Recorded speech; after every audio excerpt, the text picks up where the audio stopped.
everybody, and welcome to this edition of Chrysalis on the Couch. So I'm going to introduce Ellie and Chantal in a moment, but just to say that today that we're going to be talking about the pros and cons of self-employment and particularly of private practice. So joining me today, I have Chantal, who is a Year 2 tutor in Norwich, and also Ellie. And before I pass over to them, I'm just going to introduce myself briefly. So my name is Jude Mason. I'm a second and third year tutor in Nottingham, have been for a few years now. And I also have my own private practice in Nottingham as well. So hopefully I'll be able to share some of my experiences in private practice. So I'm going to pass over to Chantal first to introduce yourself properly, Chantal. Hi, yeah, I'm Chantal. I'm based in Norwich. Recently a tutor with Chrysalis, which is really exciting. So in private practice myself. Lovely, thank you, Chantal. And Ellie, do you want to introduce yourself properly? Yeah, so I'm Ellie. I'm a second year student. I'm doing the counselling year at the moment with Chrysalis. At the moment, I am head of an asset management firm in the city and I'm based in East London. But yeah, eventually I'm going to the private practice arena. Fantastic. So you've got probably lots of expectations of what private practice is going to be like then, Ellie, and lots of ideas about how it will be to work for yourself. Absolutely, yeah. Yeah, can you share with us a little bit about why private practice and self-employment appeals to you so much? Because obviously sounds like you've got quite a potentially stressful job or high pressure job at the moment. Yeah, sorry, I was struggling to hear you just a second. I think every other word. So I think I got what you said. But yeah, I've got it feels like there's a lot of stress happening at the moment. And they were off for a lot of COVID and just kind of trying to balance that, which I actually love, but I've always been really interested in therapist. And the end of 2019, I just thought, yeah, I'm going to go. And then obviously everything happened, and trying to balance the study with that has been like very demanding. Yeah, eventually I'd love to just be in a place where I was a bit more flexible, I had a bit more time, and also I can work with people one-to-one. Previously I've sort of mentored people things, but I really get a lot of enjoyment out of seeing people thrive, and I think that's something I'd really like to do sort of on my own terms in the future. Fantastic. I mean, I think one of the words really stood out for me there was flexibility. I've been in private practice. I was trying to work it out, and I think it's about 7 years, something like that. And I was a school teacher previously to becoming a counsellor. So I was able to step down my work a little bit. So go from full-time to having a job share and kind of doing it like that, because obviously private practice doesn't happen overnight. But what I absolutely love about private practice is the flexibility that it offers you. Being your own boss, I would never want to work for an employer anymore now. And I know, Chantal, you've not been in private practice for too long, have you? So you've kind of got that, I've probably forgotten what it's like to work for an employer and to have to kind of toe the line. But I guess for you, it's quite a recent thing, isn't it? So how are you finding it? So it's been rumbling on really since I started my Chrysalis training several years ago.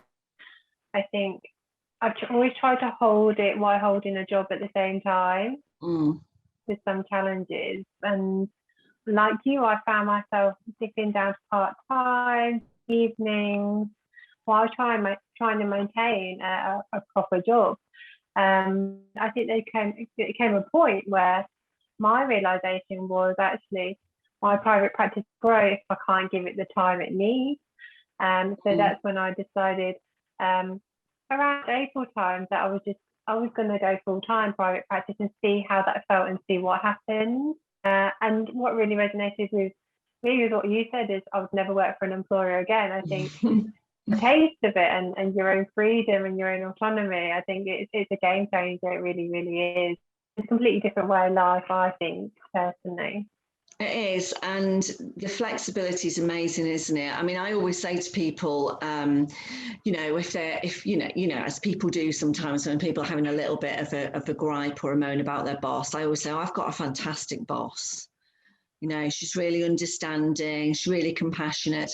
But having said that, it is quite difficult being your own boss sometimes, I think, because you don't have those kind of set hours. So I think sometimes I have to really stop myself, or my husband will say, what you're doing, it's sort of 10 o'clock at night, put the laptop away. And so I think in some ways it's great being your own boss, but you don't have, the flexibility is fantastic, but because you have that flexibility, it means you don't have those set hours. So there's nobody saying, right, okay, it's 5:30, it's time to go home now. So there's a bit of an advantage and a disadvantage to that. You have to be a little bit strict with yourself, I think. And that can be hard when you're setting up. And I guess because you haven't been, well, you've been doing it for a while, haven't you, Chantal? But you've only been doing it 100% since April. Yes, definitely. And there's something I think at the moment is, for me, it's the balance of so that I can pay my bills and live my life. But then it's also getting the balance as well. Because I think when you start off, you say yes to lots of things, because it's new and it's a little bit unpredictable as well. I think there's certain worries or anxieties that I have at the moment because I'm first. I think learning to say no is one of the things I'm growing on at the moment. So I don't where I'm working all hours under the sun, but also I don't want to don't enjoy it as well. So there is definitely a balance to be had, isn't there? But like you said, the flexibility has lots of pros and lots of cons. You have to be quite regular yourself, but also kind to yourself as well by giving yourself that time off. If you do have a gap in the day and you don't have to sit at your desk, you can go out or enjoy the rest of your day. It's a nice choice to have, I think. It's lovely, and I think there are so many different ways you can manage it. I mean, it was really heartening to hear you say, Ellie, that it's not going to happen all at once, kind of thing, and it takes time, doesn't it? What have you got any anxieties about, or any feelings about what the cons would be? Because obviously it's something you want to do, so you must have kind of thought of all the lovely advantages it will bring. But have you got any feelings about what you think the cons might be? Yeah, for sure. I would say it's actually I'm ahead of it. I was having a conversation with my husband this morning. We were walking the dog, and I said, we're doing this, and I don't know whether I could sort of open up about all the neuroses I have, because honestly it's a lot. Because I feel like personally I've succeeded when I've worked for people, and I've had businesses that when I was pregnant I had like a little bakery. I've done certain things, and I've always struggled. I've struggled to stop. I've struggled with the sales, even though I'm quite happy selling for an organization. And for me, I think it would be like knowing when to stop, having some self-control about just my laptop, not being a complete workaholic, and making sure that you're doing reasons where you can say no, you can spend time with your children, you can work the hours that work. It strikes fear in me at the moment. So it's something that I'm probably going to have to, if you know, if I take that leap, because I think I'm like, working for somebody for me feels safe, and there's something that feels very, very scary, but probably also a lot more rewarding. Yeah, I mean, I was also chatting to my husband about it before we came on, and you know, and he's not self-employed, but we were just sort of chatting about it in general, and I said to him, what would you know, what would I said, I know what the pros and cons are, but what would you think, you know, if it was you? And he said that word safe, actually. He said, well, you don't have a safety net. And that's true. You don't have that. You don't have a boss providing your pension, for example. You know, you just, and that's something that when I first started working for myself, having had my teacher's pension all in place, I had to start thinking about. And some of those things I hadn't even, when I was just looking forward, you know, looking forward to that wonderful flexibility, and those times off in the day, like you said, Chantal, which I very rarely take. I suppose the thing is, you can take them. It's the option, isn't it? Even if you don't. But I didn't really. I thought of some of the disadvantages, but there was lots that came up, and I thought, oh, my boss would have done that, you know, or that was all taken care of, and I didn't even have to think about it. But what I really love, I think, about self-employment, apart from the flexibility, is, and I think Chantal will, now you're a tutor for Chrysalis as well, this will resonate with you. You can kind of create your own portfolio of, well, you can kind of create your own job, can't you? So I am in private practice. I also do some training with, offer training with a colleague of mine. I teach Chrysalis, teach 2 classes for Chrysalis, and I have an association with a charity organisation as well, and I provide some sort of wellbeing classes for them, and I provide some counselling through them. And it just feels like every day is a little bit different. You know, I don't, like I used to sort of wake up in the morning, I knew what time I had to get up, I knew what time I had to be at work. Now it's a little bit different. And I really like that, because I'm that sort of person. You know, I like structure, I think we all do, but I also sort of value the sort of varied, the varied life it gives me as well, the varied working life it gives me. Do you, I mean, is that something that resonates with you, Chantal? Oh, definitely. When I think about my weeks, I just think of all those times that sit down and study, because learning's always been really important for me, but trying to do everything in a 40-hour week when you're working for somebody, and then trying to fit in all around all the things that bring you, it's really hard.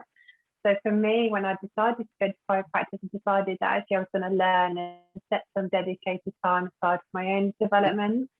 So that was like a negotiable for me, was having time for myself and my own learning. And I don't know, I think my weeks at the moment, when now we're easing out of lockdown, I just get an hour or so just to go and connect with those people that I haven't seen for so long. Those connections again back in my community and with my friends. And I feel really lucky that I do have time. My week can fit around that. So like you, Julius, I think my week is the same. And I think with clients as well, their slots sometimes vary and they want to see you on different. But I like that. I don't think I ever really fitted into a 9-to-5 matrix, Monday to Friday. And actually, I reflect on what you were saying about sitting and doing work. But I recognise in myself that actually I'm the most energised in the evening. So towards the end of the day, if I need to sit down and focus on something particular, it'll be towards the end of the day, energy is the highest. And I think that's my benefit as well of really setting your own schedule, and you're going to feel the most energized to do those things. Yeah, that's a brilliant point, actually. Yeah, you kind of, yeah, you set your own hours, don't you? I mean, I am not a morning person at all. So I start work at 10 o'clock, and I think I've got a couple of clients who are, yeah, I would see someone before that if necessary, but I know therapists who see people before they go to work, so might see somebody at sort of 8 o'clock in the morning. That's not really me. And I guess I would be flexible if somebody needed me to be, but generally speaking, I start work at 10 o'clock. That suits me. I don't have to get up really early anymore.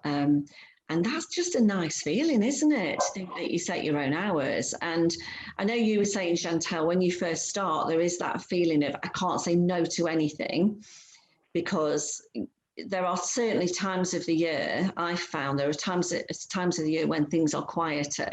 So you sort of have to think, well, okay, I'm going to have a really, really busy November, for example, because December tends to be, around Christmas tends to be quieter, but I think when you've been doing it for a while, you realise there are these sort of maybe seasonal changes, and everything sort of all kind of evens out a little bit. What's the one thing? It's going with that as well, isn't it? Sorry? Oh, I said it's going with that as well, isn't it? And learning that you can't control. Yeah. And sort of trying to not be so anxious about it. Sorry, I was going to ask Ellie, what's your one thing that you're really, if you had to choose one thing, what would it that you were really looking forward to? I'm just going to put my anxiety aside about these seasonal dips for a moment. But yeah, what is what would be the? I think it's just the sort of freedom to do something. I mean, to some extent on your own terms. Like, I'm really excited by that. I think there's so many sort of opportunities. Hearing you two speak about the different things that you do within the self-employment and private practice, I'm someone who's dipped in and out of a lot of different areas, and at the moment I'm looking to do with therapy that I'm studying the counselling, but also looking at doing some support for trans and non-binary people, because one of my children is non-binary. And I've been involved with diversity and inclusion for a really long time as well, like within the industry I work in. And I like the idea of being able to have the freedom to have this real variety and go into these areas and support in these areas in different ways. Having the freedom to choose that and go off into some exciting that build. I think that's something that I really want to do more of, and wish currently trying to do that. Yeah, and I think that's great, actually, being able to, it's a really interesting area as well, isn't it? But if you're doing quite a lot of that kind of work or related to that kind of work in your job, you will bring, I always thought it was a sort of, when I changed career, it was a change of career. And of course it was in many ways, but there's so many skills that I had in my old job. And those skills come with you, you don't just completely leave them.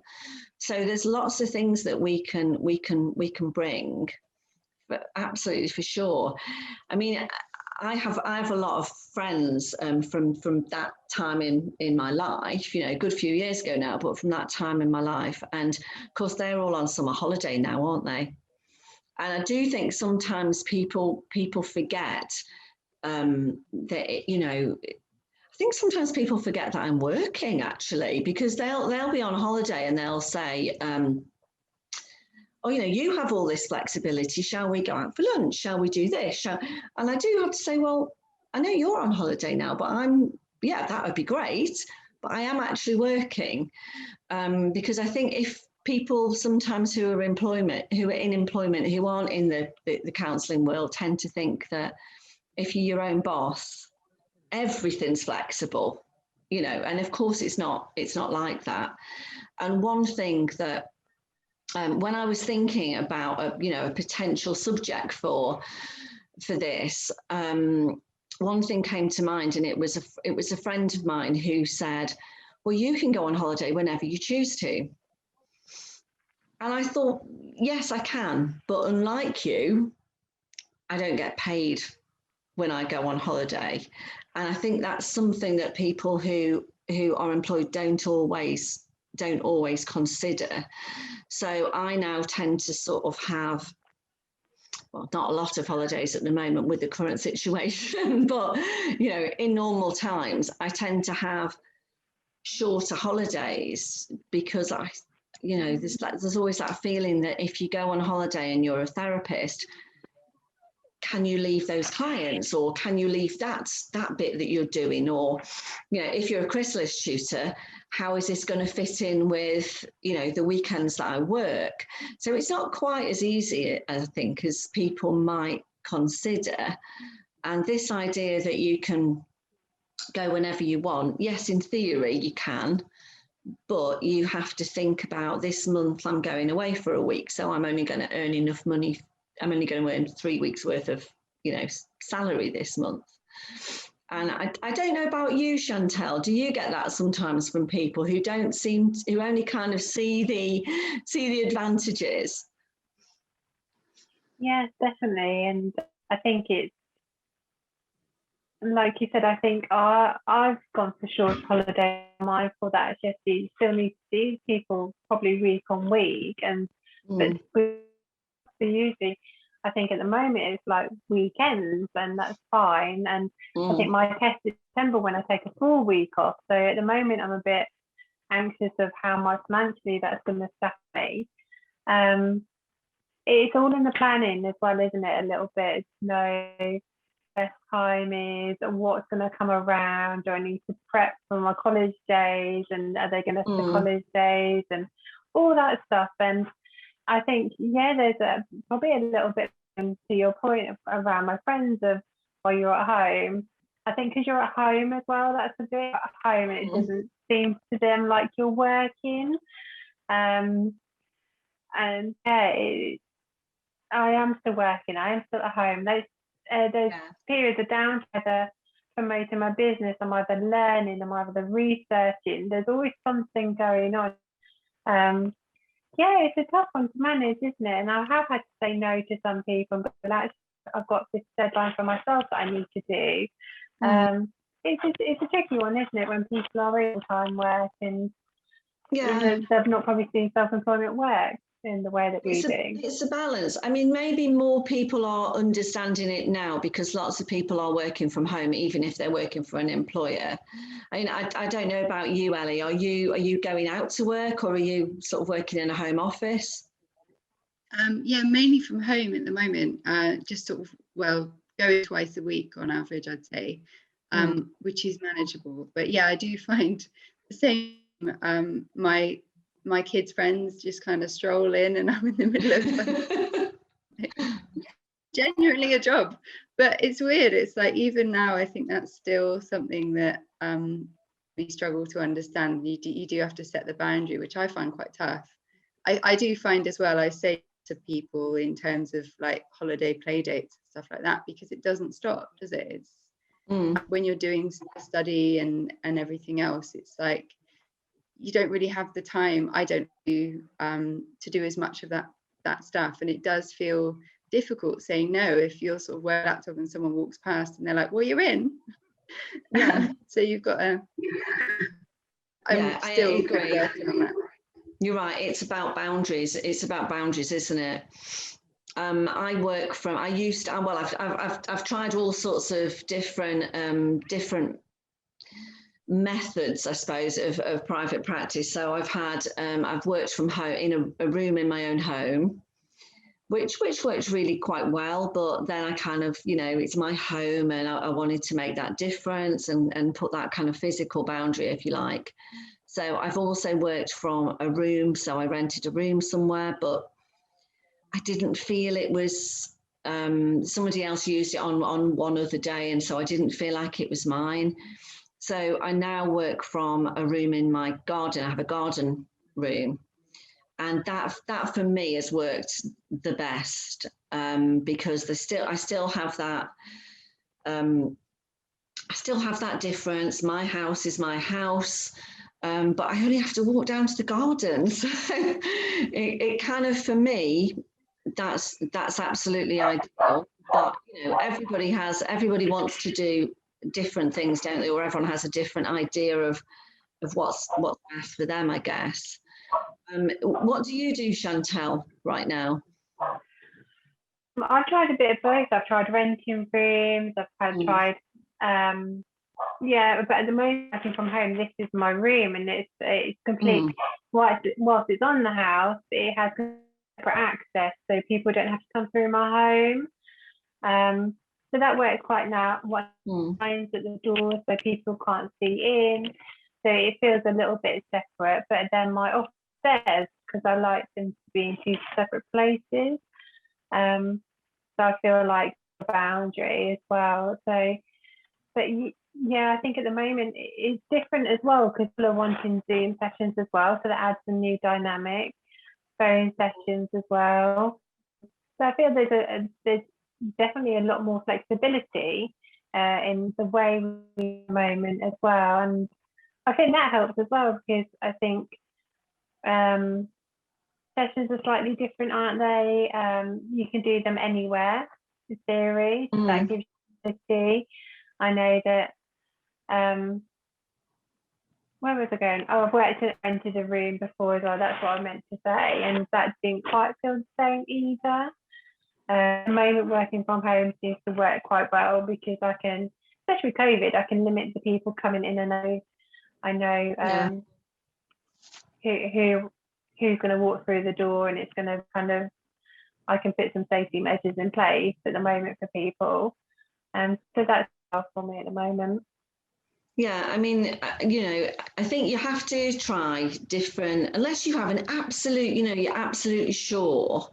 And I think even if you've got this idea of how things are going to be, the reality is sometimes different, isn't it? Anyway, than the idea.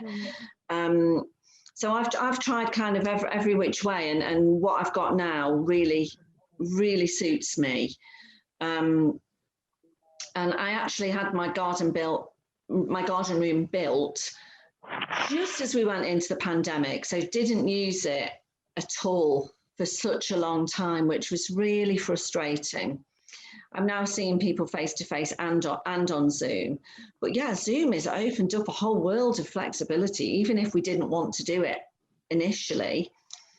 I mean, you can see clients from anywhere, really, can't you? It doesn't. Yeah, people all around the country. It's amazing, isn't it?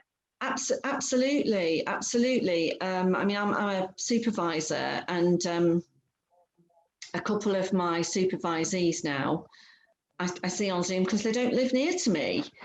So yeah, it has opened up a different kind of world, and I don't think we'll ever go back to completely face to face now. I've got people who I think will choose to carry on even when I guess everything is open up, isn't it, now? But how have you felt about the Zoom classes, Ellie? How have you felt about the Zoom classes with Chrysalis?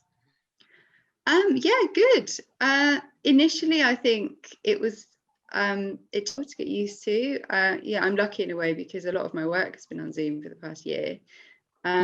So it was fine the first year. I found I appreciate it's not, but it was quite convenient in a way, because you sort of cut down on for me, I had a bit more time carved out for study, and yeah, I'm used to it. We're going back in September, which is going to be interesting. Dynamic. I've done everything so far on Zoom. Okay, did you not do the year one with Chrysalis then? No, I did year one, but it was all remote. I haven't had a single in-person session. That's going to be exciting then in September when you're actually cool to meet everybody. Yeah, really. Yeah, no, I think it would be lovely to sort of see our students again. But I have to say, although probably lots of us were, this is going to be tricky, and then lots of us had never used Zoom before. I hadn't when we started. I actually think it's been okay, and I think the breakout rooms have been a really good option, and it's going to feel a little bit strange, I think, when students are practicing in their triads and you can actually hear what other people are saying. I think maybe it'll be a bit distracting when you've been used to being in a kind of little virtual room all on your own. It might be, yeah. I find it amazing how much you can as well. You know, we did the hypnotherapy, and I guess I had doubts that to sort of go to a place, and you absolutely can. It's just clever and cool that you're able to do that. It's so clever, isn't it? It's technology is amazing, isn't it? I know that sometimes there are issues with it, but I mean, we're really lucky, aren't we? In lots of ways, I think. So there was one thing I wrote a few notes, a few pros and cons before we came on, and there's one thing that we haven't touched on, and it is a potential disadvantage, but I think you can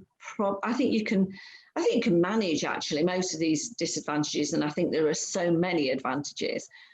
But one of the potential disadvantages, I think, is if you are used to being in an office, and I know that's a bit different for lots of us anyway at the moment, but if you're used to being in an office with colleagues milling around and you have those little conversations, you know, by the photocopier or when you're going to make your drink or whatever, that can be a bit different, I think.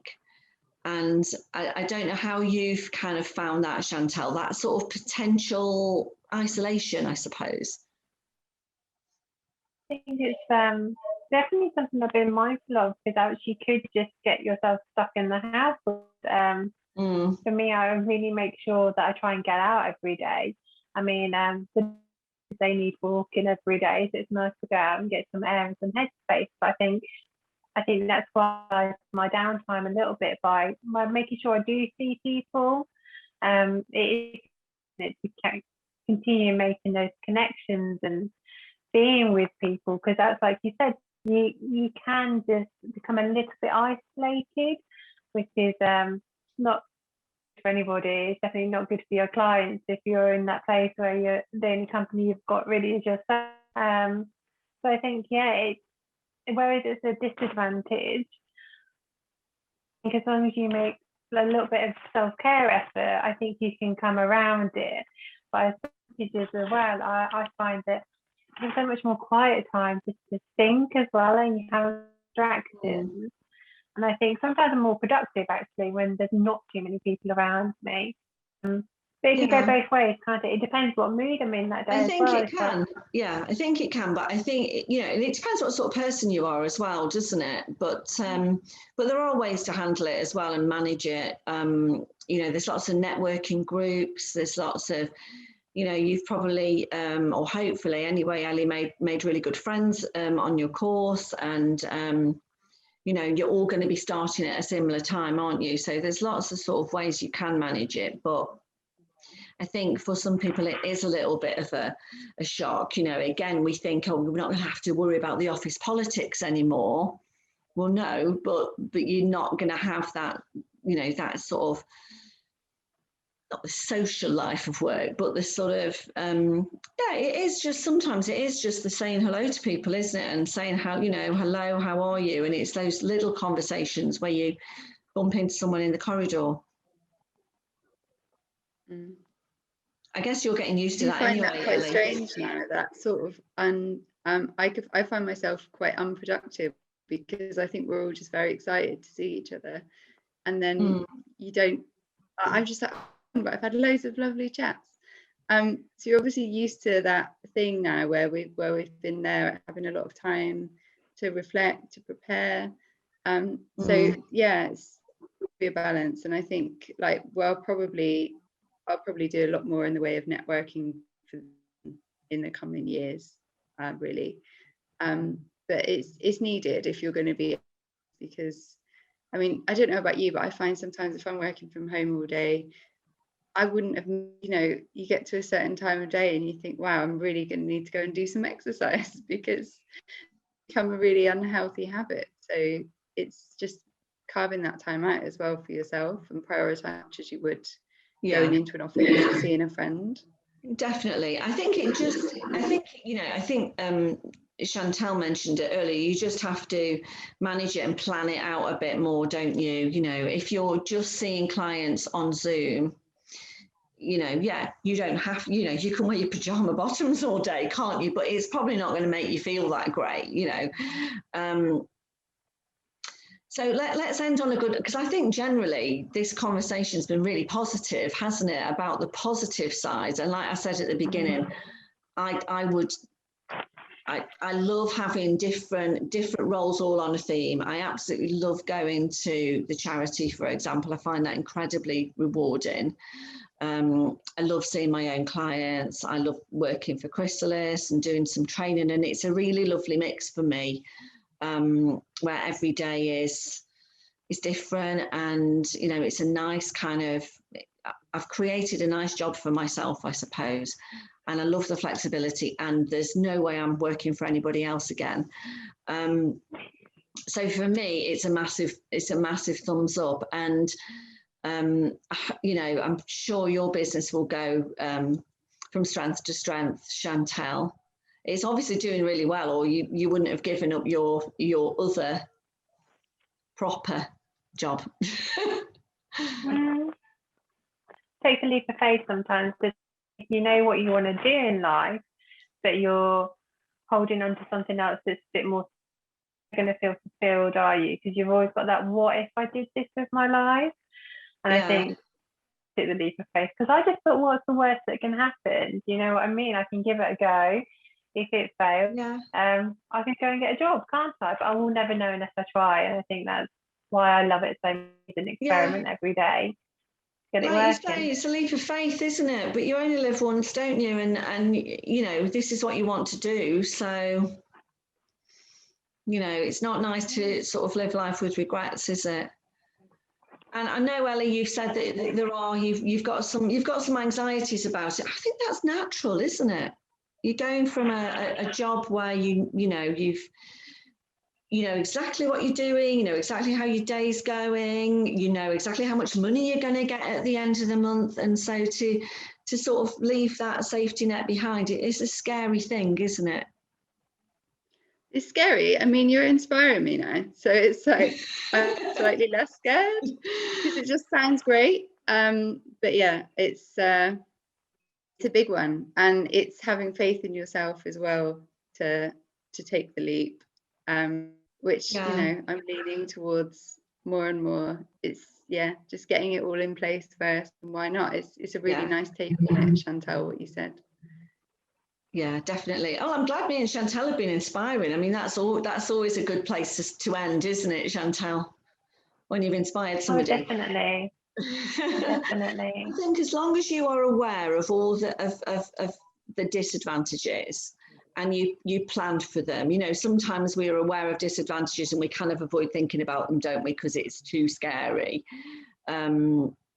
We all know that avoidance doesn't, is a sabotaging behavior. It doesn't help you in the long run. But I think as long as you're aware of those potential disadvantages and you have a kind of plan for those, then you can actually go and enjoy all of the advantages of being your own boss, because it's fab. So best of luck, Ellie. Definitely, Ellie. You definitely can. Thanks. Brilliantly. And Chantal and Ellie, thank you so much for joining me. So I guess if you're watching this, you're watching it on YouTube. So just keep an eye out for our next episode of Chrysalis on the Couch, and we'll see you soon. Okay. Thank you for watching. Bye-bye.